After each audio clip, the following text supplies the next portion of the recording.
দর্শক, বন্যা পরিস্থিতির সবশেষ খবর আমরা জানানোর চেষ্টা করব আপনাদেরকে। কুমিল্লা থেকে এই মুহূর্তে আমাদের সাথে যুক্ত হবেন জাহিদুর রহমান এবং ব্রাহ্মণবাড়িয়া থেকে প্রকাশ দাস। শুরুতে এই কুমিল্লার খবর জানতে চাই।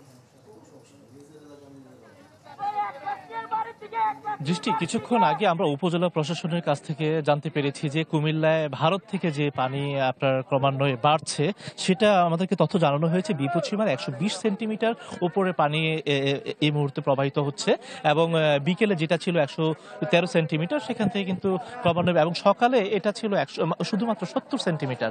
তো এখানে ক্রমান্বয়ে যে পানি বাড়ছে এটা নিয়ে কিন্তু নদীর পাড়ের যারা বাসিন্দা তারা কিন্তু উৎকণ্ঠায় রয়েছেন। আপনি দেখতেই পাচ্ছেন যে সাধারণ মানুষ থেকে শুরু করে আশেপাশের যারা বাসিন্দা তারা কিন্তু নদীর পাশে যে সড়ক, সেই সড়কে অবস্থান করছেন এবং এই নদীতে কিন্তু যাদের চরে আপনার বিভিন্ন বাসা ছিল তারা কিন্তু তাদের বাসাটা ডুবে গেছে এবং ডুবে যাওয়ার ফলে ইতিমধ্যেই তারা আপনার সড়কের পাশে বসে রয়েছে। যদিও জেলা প্রশাসন থেকে আপনার ইতিমধ্যে যত শিক্ষা প্রতিষ্ঠান আছে জেলার বিভিন্ন স্থানে সকল শিক্ষা প্রতিষ্ঠান আশ্রয় কেন্দ্র হিসেবে ঘোষণা করেছে। আমরা তাদের সাথে কথা বলেছিলাম, তারা যেটুকু বলছেন যে আসলে এই বাড়িতে তাদের যে সহায় সম্বল ছিল সেটুকু কিন্তু এখনো পানির মধ্যে ডুবে পড়ে আছে, যে কারণে তারা এটার মায়া ত্যাগ করে এখান থেকে তারা দূরে অন্য কোথাও যেতে পারছে না এবং এই নদীর পানি যে প্রবাহ বাড়ছে এটাও তারা এখান থেকে দেখছেন। এবং আমরা তাদেরকে প্রশ্ন করছিলাম কেন আশ্রয়কেন্দ্রে যাচ্ছেন না। তাদের শুধু একটাই, যে আমরা আসলে বাসা থেকে যখন বের হয়ে আসি গতকালকে, তখন কিন্তু আমাদের শুধুমাত্র পরিধেয় যে বস্ত্র সেটুকু ছাড়া আর কিছুই আনতে পারি না এবং আমাদের যাওয়ারও কোনো জায়গা নেই। তো আমরা দিনভর আসলে দেখেছি যে আসলে যাদের বাড়িঘর ডুবে গেছে জেলার বিভিন্ন উপজেলায় তারাও কিন্তু আসলে খুব অর্ধাহারে এবং দিন কাটাচ্ছেন এবং বিভিন্ন স্বেচ্ছাসেবী সংগঠন পক্ষ থেকে আমরা দেখেছি যে দিনভর তাদেরকে সাহায্য সহযোগিতা করা হয়েছে, বিভিন্ন শুকনো খাবার পরিবেশন করা হয়েছে। আমরা দেখেছি যে জেলা বিএনপির পক্ষ থেকেও কিন্তু তাদেরকে খাদ্য সহায়তা দেওয়া হয়েছে। একইভাবে কিন্তু রেড ক্রিসেন্ট সোসাইটিও আমরা দেখেছি কাজ করেছে। তো সবকিছু মিলিয়ে বলা যায় যে আসলে কুমিল্লার যে পরিস্থিতি, কুমিল্লার বিশেষ করে ঢাকা চট্টগ্রাম মহাসড়কের 14 গ্রাম এলাকা, সেখানে সড়কের উপরে আপনার বেশ কিছু জায়গায় আপনার দেখা যাচ্ছে পানিতে তলিয়ে গেছে এবং পাশাপাশি নাঙ্গলগুট এলাকা এবং 14 গ্রাম মিলিয়ে প্রায় 50,000 মানুষ পানিবন্দী হয়ে পড়েছে বলে আমরা জানতে পেরেছি। তো এই হচ্ছে কুমিল্লার সর্বশেষ পরিস্থিতি। দৃষ্টি। জি, ধন্যবাদ জাহিদ। আমরা একটু ব্রাহ্মণবাড়িয়ার খবর জানতে চাই। প্রকাশ। যে দৃষ্টি, ব্রাহ্মণবাড়িয়ার আখাউড়ার বন্যা পরিস্থিতি নিয়ে সাধারণ মানুষের মধ্যে এখন যে উদ্বেগ এবং উৎকণ্ঠা কাজ করছে সেটি হচ্ছে যে ভারত সীমান্তবর্তী যে হাওড়া নদীর বাঁধ রয়েছে, সেই বাঁধের 3টি অংশে কিন্তু আজ সকাল থেকে বিভিন্ন সময় ভাঙন দেখা দিয়েছে। বিশেষ করে মুগরা ইউনিয়নের যে খলাপড়া গ্রামের 2টি অংশ এবং মনিয়ন্দা ইউনিয়নের ইটনা গ্রামের একটি অংশে কিন্তু ভাঙন দেখা দিয়েছে এবং এই ভাঙন দেখা দেওয়ার পর থেকে কিন্তু ভারতের ত্রিপুরা রাজ্যের যে পাহাড়ি ঢল রয়েছে সেই ঢল কিন্তু প্রবল বেগে কিন্তু গ্রাম কিন্তু প্লাবিত করছে। এই কারণে কিন্তু যারা গ্রামবাসী রয়েছেন তারা কিন্তু কোন রকম পূর্ব প্রস্তুতি ছাড়াই সেখান থেকে কিন্তু নিরাপদ আশ্রয় সরে যেতে পারেনি, যার কারণে কিন্তু তারা সেখানে পানিবন্দী অবস্থায় রয়েছেন। তো আমরা সবশেষ যে তথ্য পেয়েছি যে আখাউড়া উপজেলার 6টি ইউনিয়ন এবং কসবা উপজেলার 1টি ইউনিয়ন সহ মোট 7টি ইউনিয়নে কিন্তু প্রায় 1200-এর মতো পরিবার কিন্তু এখন পানিবন্দী অবস্থায় রয়েছে এবং প্রায় 40টার বেশি গ্রাম কিন্তু প্লাবিত হয়েছে।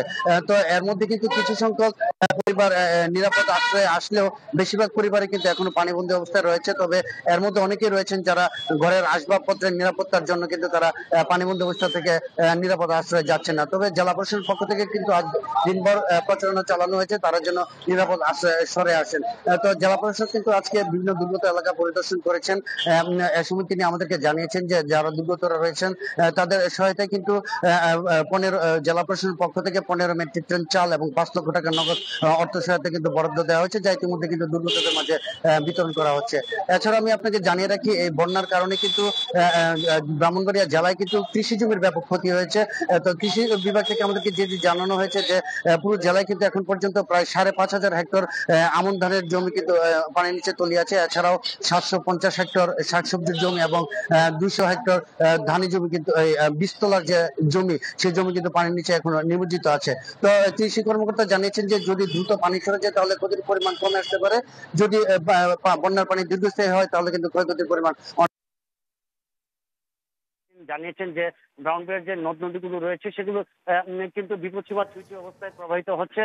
যদি এগুলো বিপদসীমা অতিক্রম করে তাহলে কিন্তু আরো নতুন নতুন এলাকা প্লাবিত হতে পারে আর বেড়িবাঁধের বিষয়ে তিনি জানিয়েছেন যে যেহেতু এখন বন্যা সে কারণে কিন্তু বেড়িবাঁধগুলো কিন্তু এখন মেরামত করা সম্ভব নয়। মূলত বন্যার পানি নেমে যাওয়ার পরেই কিন্তু তারা বেড়িবাঁধগুলো সংস্কার করতে পারবেন। তো দৃষ্টি এই ছিল আমার কাছে ব্রাহ্মণবাড়িয়া থেকে সর্বশেষ খবর। জি প্রকাশ, আপনাকে ধন্যবাদ, সেই সাথে জাহিদকেও ধন্যবাদ আমাদের সাথে যুক্ত হয়ে সবশেষ বন্যা পরিস্থিতির খবর আমাদেরকে জানানোর জন্য। দর্শক, বন্যা পরিস্থিতির আরও খবর জানাতে নোয়াখালী থেকে আমাদের সাথে যুক্ত হচ্ছেন সুমন ভৌমিক। সুমন, এই মুহূর্তে আসলে বন্যা পরিস্থিতির সবশেষ খবরটাই জানতে চাচ্ছি।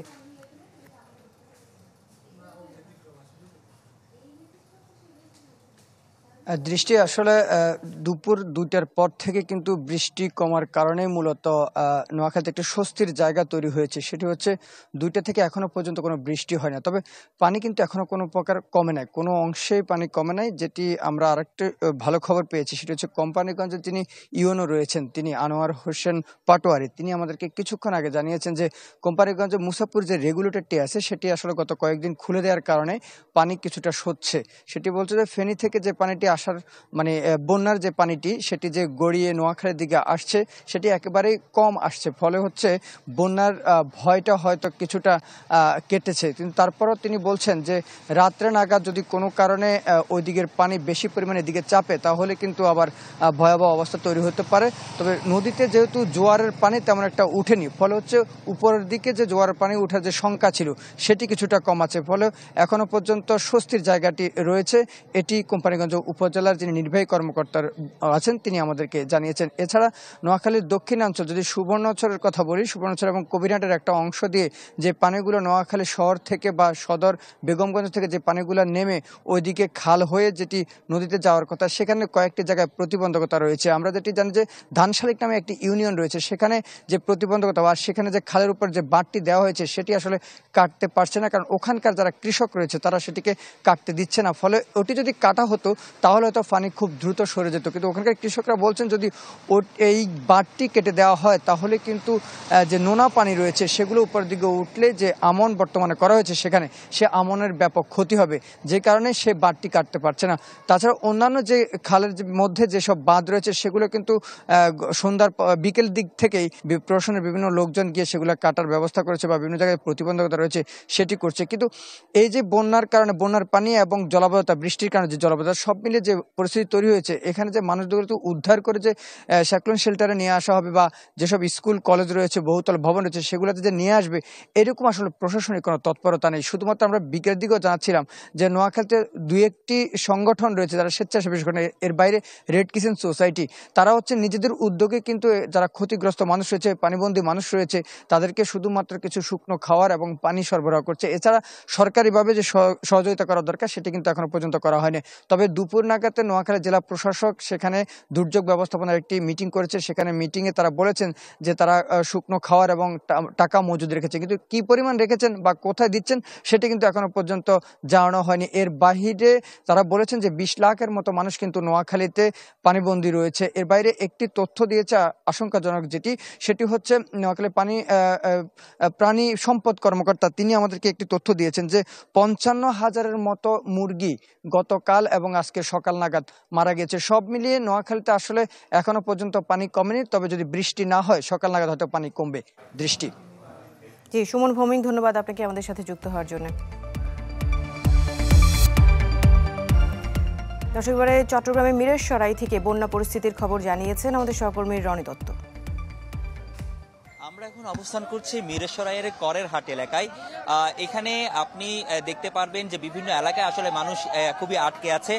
আমার পেছনে একটি ট্রাক কিন্তু এসে এই মুহূর্তে মিরেশরাইয়ের করের হাটে এখানে রয়েছে। এই ট্রাক থেকে আসলে যারা নেমে আসছেন তারা কিন্তু বিভিন্ন এলাকায় আটকে পড়া যারা লোক যারা আটকে ছিলেন সেই এলাকা থেকে আটকে পড়া মানুষদেরকে কিন্তু উদ্ধার করে নিয়ে আসেন। আমরা একটু দেখানোর চেষ্টা করছি।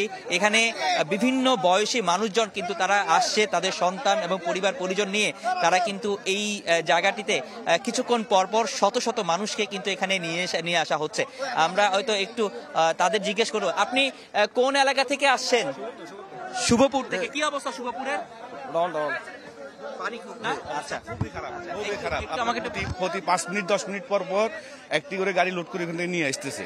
খুবই খারাপ অবস্থা, বুড়া জোয়ান মানে খুবই বাচ্চা, ওখানে দেখলে আপনি মানে কান্না বুক বেশি ফেলবেন, অবস্থা এত খারাপ হয়ে গেছে।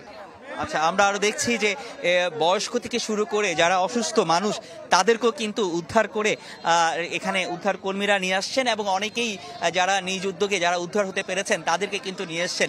তারা আপনি ওই উদ্ধার তৎপরতাটা আসলে দেখলে বোঝা যায় আসলে কি অবস্থা, এবং যারা এখান থেকে উদ্ধার হচ্ছেন তারাও কিন্তু বলছেন সেখানে আরো অনেক মানুষ যারা এখনো পর্যন্ত উদ্ধারের অপেক্ষায় আছেন, এবং তাদের যে ঘর বাড়িগুলো তারা আসলে বিভিন্ন জায়গায় আশ্রয় নিয়ে হয়তো তারা এখানে তাদের জীবনটি আসলে বাঁচিয়ে আসছেন, কিন্তু কোনো রকম তাদের যে সামগ্রী সেই সামগ্রী কিন্তু কোনো কিছু তারা আসলে আনতে পারেননি। এবং একটু জিনিস দেখিয়ে দিই আপনাকে, এই পাশে এই উদ্ধারের যে তৎপরতা চলছে এখানে এসে, এর পাশাপাশি আমরা এখানে দেখছি যে করেরহাট কামিনী মজুমদার যে উচ্চ বিদ্যালয়, সেই উচ্চ বিদ্যালয়ে কিন্তু একটি আশ্রয় কেন্দ্র খোলা হয়েছে। অনেকেই যাদের এখানে কোনো স্বজন নেই বা নিকট আত্মীয় নেই তাদের কিন্তু এই কামিনী মজুমদার উচ্চ বিদ্যালয়ে তারা কিন্তু এখানে আশ্রয় নিয়েছেন। এখানে আমরা দেখছি অনেক মানুষ কিন্তু এখানে আশ্রয় নিয়েছেন, কিন্তু এই আশ্রয় কেন্দ্রটিও কিন্তু পানিতে প্রায় 1 কোমর পানিতে কিন্তু তলিয়ে আছে, কারণ বেশিরভাগ মানুষের এখানে রকম খাবার পানি নেই।